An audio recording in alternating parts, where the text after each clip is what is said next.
Howdy! I've got a rip-roaring good story for all you little cowpokes today. I'm Lisa, and this is Lilybell, this is Lila, and we're going to Cowboy Camp today. This story is written by Tammi Sauer and illustrated by Mike Reed. Let's find out all about Cowboy Camp. Avery kicked the toe of his boot in the dirt. He looked at everyone else at Cowboy Camp and knew he was all wrong. His belt buckle was too big. His hat was too small. His boots were too red. Even his name was wrong. The other boys had tough names like Hank or Jimmy Jean. Who ever heard of a cowboy named Avery? He thought. Howdy, y'all. I'm Cowboy Dan, and I'm about to turn your little ragamuffins into cowboys, real cowboys, said the realest-looking cowboy Avery had ever seen. By the time I finish with you, you'll be acting, walking, and talking like honest-to-goodness cowboys. First things first, though, buckaroos, it's chow time. There's enough grits and beans here to give y'all a bellyache.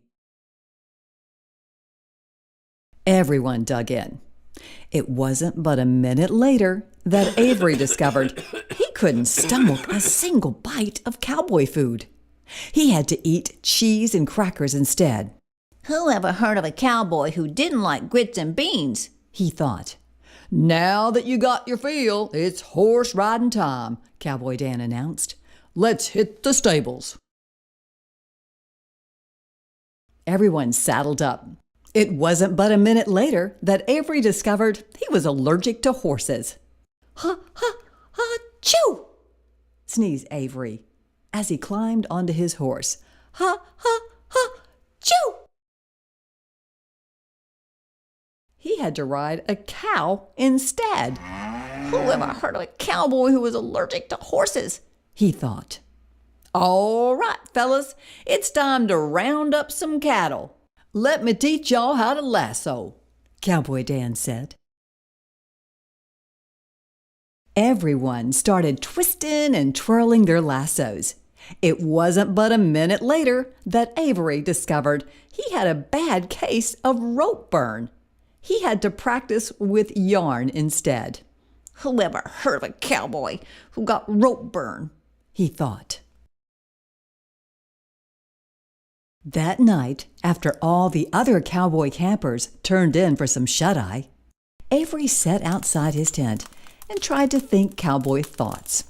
It wasn't but a minute later that Avery discovered he wasn't alone. Out of the shadows stepped the meanest-looking cowboy Avery had ever seen. Kid, psst, kid, a gruff voice said. Who, me? Asked Avery. Yeah, you. I'm Black Bart, and I'm here to put a stop to Cowboy Camp. Cowboy Dan and his gangs of good cowboys are making it too hard to be a bad guy. You better tell me, kid, where can I find Cowboy Dan? Avery had to think fast. He couldn't let anything happen to Cowboy Dan and his cowboy camp. Sir, this isn't cowboy camp. It's space camp. Black Bart squinted his eyes. Are you trying to fool me? Sir? Asked Avery. Do I look like cowboy material? Black Bart took a step back and sized Avery up. I don't know, but I aim to find out. Here, eat this. Black Bart pulled a can of beans out of his saddlebag. All cowboys eat beans. Avery gulped. He took the beans and gave them a taste. Right away, he coughed and wheezed. Maybe you ain't a cowboy. You don't seem to like cowboy food, said Black Bart. Let me see you ride my horse. All cowboys ride horses. Avery swallowed hard. As he swung his leg over the saddle, he began to sneeze and sneeze. Maybe you ain't a cowboy. You don't seem to ride horses, said Black Bart. Let me see you twirl my rope. All cowboys know how to lasso. Avery took a deep breath. As he grabbed the rope, he yelled, Ouch, this hurts. Little fella, you're no cowboy.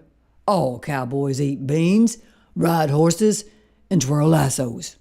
This place can't possibly be cowboy camp, Black Bart said. Rustling rattlesnakes. I must have made a wrong turn somewhere. I gotta go.